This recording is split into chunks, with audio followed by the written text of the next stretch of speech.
নমস্কাৰ শিক্ষাৰ্থীসকল সকলোকে আকৌ এবাৰ অন্য এটা নতুন ভিডিঅ'লৈ স্বাগতম জনাইছো। আজি আমি আলোচনা কৰিম হাই সেকেন্ডাৰী সেকেন্ড ইয়াৰৰ তোমালোকৰ অসমীয়া সাবজেক্টৰ গুড 2 পদ্য বুলি যি অংশ আছে তাৰে পাঠ 1 বৰগীত উঠৰে উঠ বাপু নামৰ তোমালোকৰ অধ্যায়ৰ সকলোবোৰ প্ৰশ্ন উত্তৰ আজি এই ভিডিঅ'ত আলোচনা কৰা হ'ব আৰু আমি ইয়াৰ আগতে তোমালোকৰ বাবে গদ্য অংশৰ গুড 1 গদ্য যে আছিলে এই গদ্যৰ 4টা অধ্যায়ৰ প্ৰশ্ন উত্তৰ ইতিমধ্যে আমি আলোচনা কৰিছো। সেই ভিডিঅ'ৰ লিংক ডেসক্ৰিপচন বক্সৰ লগতে এণ্ড স্ক্ৰীনত লগাই দিয়া হ'ব, গতিকে তোমালোকে সেইখিনি ভিডিঅ' চাই ল'বা আৰু এইটো ভিডিঅ' শেষলৈকে চাবা আৰু চেনেলটোত যদি প্ৰথমবাৰৰ বাবে আহিছা তেনেহ'লে চেনেলটো ছাবস্ক্ৰাইব কৰিবা, লগতে ভিডিঅ'টোত এটা লাইক কৰিবা আৰু কমেণ্ট কৰি জনাবা তোমালোকৰ বাবে কেনে ধৰণৰ ভিডিঅ' লৈ আহিব লাগে। এতিয়া পলম নকৰি ভিডিঅ'টো আৰম্ভ কৰোঁ ব'লা। তোমালোকৰ অতি চমু প্ৰশ্নৰ প্ৰথমটো প্ৰশ্ন দিছে মাধৱদেৱৰ জন্ম ক'ত হৈছিলে? আমি সকলোৱে জানো, তোমালোক সকলোৱে জানা ক'ত হৈছিলে? উত্তৰ লখিমপুৰ জিলাৰ নাৰায়ণপুৰৰ লেটেকুপুখুৰী নামৰ ঠাইত হৈছিলে। তাৰপিছত 2 নম্বৰ প্ৰশ্নত সুধিছে শংকৰদেৱ আৰু মাধৱদেৱৰ প্ৰথম সাক্ষাতক কি বুলি অভিহিত কৰা হয়? কি বুলি অভিহিত কৰা হয়? মণিকাঞ্চন সংযোগ বুলি অভিহিত কৰা হয়। তাৰপিছত 3 নম্বৰ প্ৰশ্নত সুধিছে কোনখন গ্ৰন্থক মাধৱদেৱৰ সাহিত্য জীৱনৰ কীৰ্তিস্তম্ভ বুলি কোৱা হয়? কোনখন গ্ৰন্থক কোৱা হয়? নামঘোষাক কোৱা হয়। ঠিক আছে, ইয়াৰ পিছতে চোৱা 4 নম্বৰ প্ৰশ্ন সুধিছে মাধৱদেৱে কিমানটা বৰগীত ৰচনা কৰিছিল? কিমানটা বৰগীত ৰচনা কৰিছিল? 157টা। তাৰপিছতে 5 নম্বৰ প্ৰশ্নত সুধিছে উঠৰে উঠ বাপু গোপালহে বৰগীতটো কি ৰাগত বন্ধা আছে? এই বৰগীতটো বন্ধা আছে কৌ ৰাগত। ঠিক আছে, এইখিনিলৈকে বুজি পাই আছে? এইখিনি চমু প্ৰশ্ন আছিলে তোমালোকৰ 1 মাৰ্কছৰ কাৰণে, গতিকে এটা শব্দতে তোমালোকে উত্তৰবোৰ দিব পাৰা আৰু তোমালোকে উত্তৰবোৰ লিখোঁতে সদায় প্ৰশ্নত যি সোধে প্ৰশ্নটোৰ অকণমান লিখি ল'বা, লিখি পেলাই উত্তৰটো লিখিবা। ঠিক আছে, সেইটো মিলাব নিশ্চয় পাৰা। আমি এতিয়া পিছৰখিনি প্ৰশ্ন চাওঁ। পিছৰখিনি প্ৰশ্ন তোমালোকক চমু প্ৰশ্ন উত্তৰ দিছে লিখিবলৈ। প্ৰথমটো প্ৰশ্ন দিছে বৰগীত কাক বোলে? বৰগীতৰ বিষয়বস্তু কেইটা ভাগত ভগাব পাৰি আৰু ভাগসমূহ তোমালোকক উল্লেখ কৰিবলৈ দিয়া হৈছে। ঠিক আছে, তোমালোকে প্ৰথমতে লিখি ল'ব পাৰা বৰগীত কাক বোলে, সেইটো প্ৰথমতে লিখিব লাগিব। তাৰপিছত বৰগীতৰ বিষয়বস্তু কেইটা ভাগত ভগাব পাৰি লিখিব লাগিব আৰু তাৰ ভাগসমূহ লিখিব লাগিব। এতিয়া চোৱা উত্তৰত তোমালোকে কি বুলি লিখিব পাৰা যে মহাপুৰুষ শংকৰদেৱ আৰু মাধৱদেৱৰ দ্বাৰা ৰচিত আধ্যাত্মিক ভাৱ সম্পন্ন আৰু ৰাগ ৰাগিনীযুক্ত গীতসমূহক বৰগীত বুলি কোৱা হয়। ইয়াত ভাৱ দে, এইটো ৱাব্য ব নহয় ৱাব্য, অকণমান টাইপিং মিষ্টেক হৈ যায় আৰু সেইটো ধৰি নাথাকিবা। তাৰপিছতে বৰগীতৰ বিষয়বস্তু 6টা ভাগত ভগাব পাৰি। কেইটা ভাগত ভগাব পাৰি? 6টা ভাগত। ঠিক আছে, ভাগসমূহ হৈছে লীলা, বিহ, বিৰক্তি, পৰমাৰ্থ, সুৰ আৰু চাতুৰী। বুজি পাইছে এইখিনিলৈকে? তাৰপিছত 2 নম্বৰ প্ৰশ্নটো কি সুধিছে? 2 নম্বৰ প্ৰশ্নটোত সুধিছে ডক্টৰ বাণীকান্ত কাকতিয়ে বৰগীতক কিয় নবেল নাম্বাৰ্ছ বুলি কৈছিল? বা তোমালোকৰ প্ৰশ্ন আহিব পাৰে যে বৰগীতসমূহক নবেল নাম্বাৰ্ছ বুলি কোনে কৈছিলে? কোনে কৈছিলে? ডক্টৰ বাণীকান্ত কাকতিয়ে কৈছিলে। এতিয়া উত্তৰত তোমালোকে লিখিব পাৰা বৰগীতৰ ৰাগ, তাল, সাংগীতিক ভাষা আদিৰ অন্তৰালত গভীৰ আধ্যাত্মিক ভাৱৰ প্ৰৱাহ লক্ষ্য কৰি ডক্টৰ বাণীকান্ত কাকতিয়ে বৰগীতক নবেল নাম্বাৰ্ছ বুলি কৈছে। ঠিক আছে, আমি পিছৰটো প্ৰশ্ন চাওঁ। 3 নম্বৰ প্ৰশ্নত তোমালোকক সুধিছে মাধৱদেৱৰ বৰগীতৰ বৈশিষ্ট্যসমূহ কি? লিখিবলৈ দিয়া হৈছে, গতিকে তোমালোকে উত্তৰত লিখিব পাৰা যে মাধৱদেৱৰ বৰগীতৰ প্ৰধান বৈশিষ্ট্য হ'ল বাৎসল্যভাৱ প্ৰকাশ। ঠিক আছে, তেওঁ বৰগীতত শিশুক শ্ৰীকৃষ্ণই প্ৰাধান্য লাভ কৰিছে। তেওঁ সদায় কি কৰে?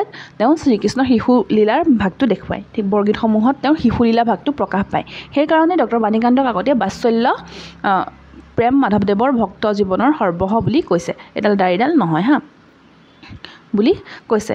ভাষাৰ ফালৰ পৰাও মাধৱদেৱৰ বৰগীতৰ ভাষা জনজীৱনৰ ভাষাৰ বেছি ওচৰ চপা। অকণমান ভুল হৈ আছে, তোমালোকে কমেণ্টত আহি নক'বা দেই ভুল হৈছে, মই শুদ্ধ কৰি দিছোঁ, মই কওঁতে শুদ্ধ কৰি দিছোঁ নহয়, সেইটো শুনি ল'বা তোমালোকে। ঠিক আছে, ভাষা জনজীৱনৰ ভাষাৰ বেছি ওচৰ চপা।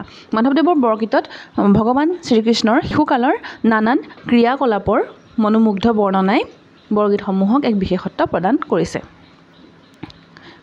বহুত উৎপাতত বনোৱা হয় যে ভিডিঅ'বোৰ, সেইকাৰণে অকণমান ইটো সিটো স্পেলিং থাকি যায় দেই। এইটো নানান ক্ৰিয়া নহয়, গতিকে মই কৈ দিছোঁ, মই কোৱাটো তোমালোকে শুনি ল'বা। ঠিক আছে, শুনি লৈ পেলাই তোমালোকে লিখিবা, হ'ব? যি বানান ভুল থাকে মই কৈয়ে দিম, ইয়াতে এইটো ভুল আছে, এইটো ভুল আছে, আৰু সেইখিনি আৰু কৈ নাথাকিবা যে তোমালোকে এতিয়া নিজেও শুদ্ধ কৰি ল'ব পাৰা, হয়নে? সৰু ল'ৰা ছোৱালীটো নহয় তোমালোক।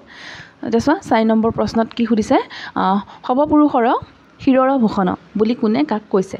উত্তৰটো তোমালোকে লিখিব পাৰা সৰ্বপুৰুষৰ শিৰৰ ভূষণ বুলি পৰম ভক্ত মাধৱদেৱে শিশু শ্ৰীকৃষ্ণক কৈছে।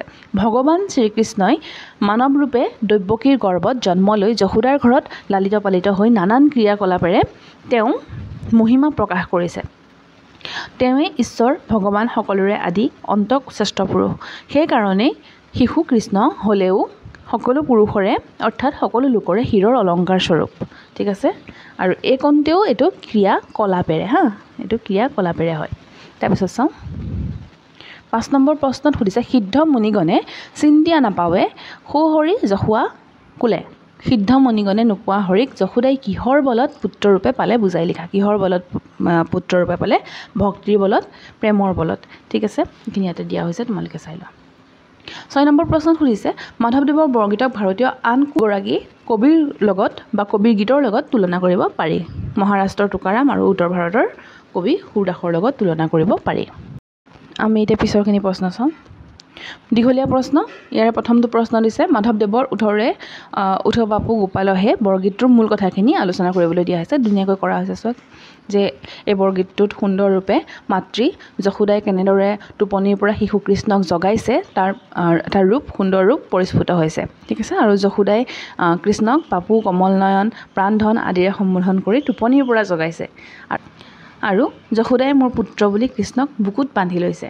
ঠিক আছে এইখিনি গোটেই কথাখিনি ইয়াতে দিয়া হৈছে তোমালোকে চাই লোৱা স্ক্ৰীনশ্বট লৈ লোৱা তোমালোকে লিখি ল'ব পাৰিবা তাৰপিছত দুই প্ৰশ্ন চোৱা বৰগীতটোৰ মাজেৰে যশোদাৰ মাতৃস্নেহ কিদৰে প্ৰকাশ হৈছে বুজাই লিখিবলৈ দিছে গতিকে তোমালোকে ধুনীয়াকৈ লিখি দিবা কেনেদৰে প্ৰকাশ পাইছে তোমালোকৰ মতেৰে কেনেদৰে প্ৰকাশ পাইছে সেইটো তোমালোকে লিখিলেও হ'ব মানে ধুনীয়াকৈ লিখিবা যে বৰগীতটিৰ মাজে মাতৃ যশোদাৰ মাতৃস্নেহ সুন্দৰ ৰূপত ফুটি উঠিছে বা সুন্দৰ ৰূপত প্ৰকাশ পাইছে ঠিক আছে আৰু কি কৰিছে তেওঁ যশোদাই কি কৰিছে জগাইছে ধুনীয়া ধুনীয়া নামেৰে মাতিছে বুকুত বান্ধি লৈছে হয়নে ঘনে ঘনে চুমা খাইছে উঠাবলৈ চেষ্টা কৰিছে ঠিক আছে বুজি পাইছা যে যিজন শ্ৰীকৃষ্ণ সিদ্ধ মুনি ঋষি মুনি বহুত ধ্যানৰ পিছতে তেওঁলোকে পায় সেইজন কৃষ্ণক যশোদাই নিজৰ পুত্ৰৰূপে পাইছে এটা কিমান এটা ডাঙৰ কথা চোৱা ইয়াতে চোৱা এইখিনি ধুনীয়াকৈ লিখি দিবা ইয়াৰ পিছৰ প্ৰশ্নটো চাওঁ 3 নম্বৰ প্ৰশ্ন সুধিছে বৰগীতটোৰ মাজেৰে শ্ৰীকৃষ্ণৰ মানৱীয় আৰু ঐশ্বৰিক ৰূপ কিদৰে পৰিস্ফুট হৈছে আলোচনা কৰা কিদৰে পৰিস্ফুট হৈছে দিয়া হৈছে চোৱা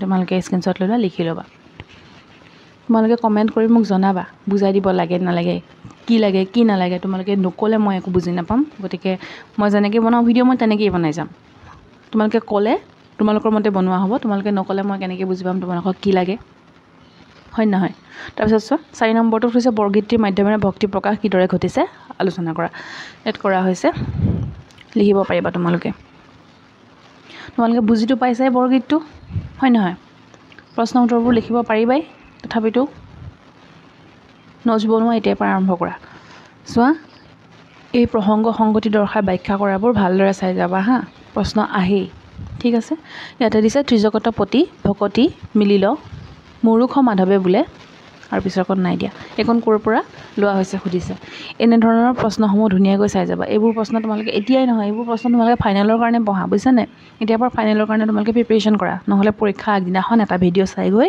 একো লাভ নাই দিয়া হৈছে ধুনীয়াকৈ তাৰপিছতে আৰু এটা মই লৈ আহিছোঁ ইয়াতে উঠৰে বাপু গোপালহে নিশি পৰভাত ভৈল কমল নয়ন বুলি ঘনে ঘনে যশকিতে লৈ ল ইয়াত ধুনীয়াকৈ দিয়া আছে এইখিনি তোমালোকে স্ক্ৰীনশ্বট লৈ পঢ়ি ল আৰু এটা কথা মই প্ৰসংগ সংগতি দৰ্শাই ব্যাখ্যা কৰাৰ ভিডিঅ' দি থৈছোঁ চেনেলত আছে তোমালোকে সেই ভিডিঅ'টো চাই ল'বা তাত বহুকেইটা আছে আৰু তাৰ পৰা কমন পৰিছিলে এই যোৱাটো হায়াৰ ছেকেণ্ডেৰী পৰীক্ষাত ফাইনেলত কমন পৰিছে আৰু তোমালোকে সেয়াও চাবা এয়াও চোৱা পঢ়া এতিয়াৰ পৰাই আৰু চেনেলটোত যদি প্ৰথমবাৰৰ বাবে আহিছা তেনেহ'লে চেনেলটো ছাবস্ক্ৰাইব কৰিবা লগতে লগৰ বন্ধু বান্ধৱীৰ সৈতেও শ্বেয়াৰ কৰিবা কিছুমান এনেকুৱা ষ্টুডেণ্ট থাকে যিসকলে কিতাপখনো হয়তো কিনিব নোৱাৰে গতিকে তেওঁলোকে ইয়াৰ পৰাই পঢ়িব পাৰিব সেইবাবে তোমালোকে শ্বেয়াৰ কৰিবা যাতে তেনেধৰণৰ ষ্টুডেণ্টসকলেও ভিডিঅ'সমূহ পায় ঠিক আছে আৰু তোমালোকে ভিডিঅ'টো শেষলৈকে চোৱাৰ বাবে বহুত বহুত ধন্যবাদ ঠিক আছে